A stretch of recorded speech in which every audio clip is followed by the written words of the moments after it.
देश का मिजाज वेस्ट। लेट्स माइक देश का मिजाज और खबरें पश्चिम भारत से। राजस्थान के पूर्व मुख्यमंत्री अशोक गहलोत ने उद्योगपति आनंद महिंद्रा के कोटा शहर के ट्रैफिक सिग्नल मुक्त सिस्टम की तारीफ पर खुशी जाहिर की है। ये उनकी कांग्रेस सरकार के कार्यकाल में विकसित हुआ था। सोशल मीडिया पर महिंद्रा के शेयर किए वीडियो के साथ एक्स पर गहलोत ने कहा कि इससे कोटा अब दुनिया के सबसे व्यवस्थित शहरों में शुमार है। उन्होंने महिंद्रा को चंबल रिवर फ्रंट देखने का न्योता दिया, जो एक वास्तविक विकास मॉडल का उदाहरण है। कोटा का ये प्रोजेक्ट 1400 करोड़ की लागत से बना चंबल नदी तट का आकर्षक क्षेत्र है, जो पर्यटन और शहरी सौंदर्यीकरण का प्रतीक बन चुका है।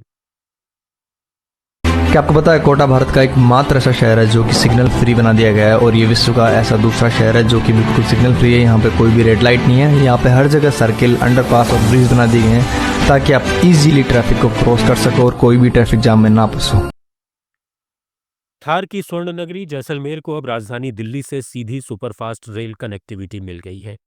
रेल मंत्री अश्विनी वैष्णव ने जैसलमेर रेलवे स्टेशन से नई दैनिक सुपरफास्ट ट्रेन स्वर्ण नगरी एक्सप्रेस को हरी झंडी दिखाई। ये ट्रेन दिल्ली के शकूर बस्ती से जैसलमेर के बीच चलेगी और यात्रियों को तेज, सुरक्षित और सुविधाजनक यात्रा का विकल्प देगी। रेल मंत्री ने कहा कि जैसलमेर जैसे अंतर्राष्ट्रीय पर्यटन स्थल को दिल्ली से जोड़ना सरकार की प्राथमिकता है। 16 कोच वाली इस ट्रेन में एसी, स्लीपर और जनरल क्लास की सुविधाएं होंगी। रेल मंत्री ने साथ ही ऐलान किया कि राजस्थान में 55,000 करोड़ की रेल परियोजनाओं के तहत कई नई ट्रेनें भी शुरू की जाएंगी।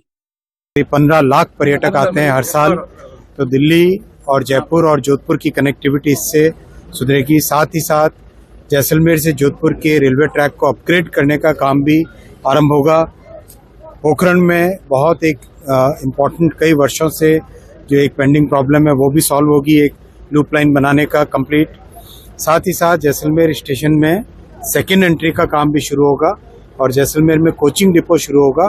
और जैसलमेर का स्टेशन जिस तरह से भव्य बना है, प्रधानमंत्री श्री नरेंद्र मोदी जी के संकल्प से बहुत जल्दी काम उसका कंप्लीट होते ही माननीय प्रधानमंत्री जी को निवेदन करेंगे इनॉग्रेशन करने का। लेट्स माइक देश का मिजाज वेस्ट।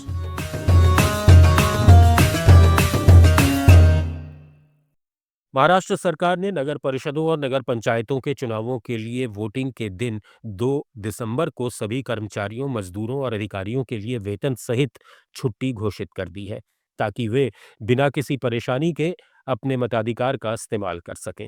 सरकारी अधिसूचना के अनुसार मतदान वाले जिलों के सभी मतदाता कर्मचारी, चाहे उनका कार्यस्थल निर्वाचन क्षेत्र के अंदर हो या बाहर, इस छुट्टी का लाभ ले सकेंगे।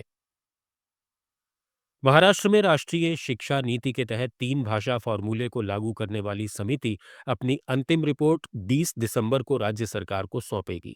समिति ने मुंबई में अपनी 8वीं और अंतिम जनसुनवाई की, जिसमें छात्रों, शिक्षाविदों और राजनीतिक कार्यकर्ताओं ने हिस्सा लिया।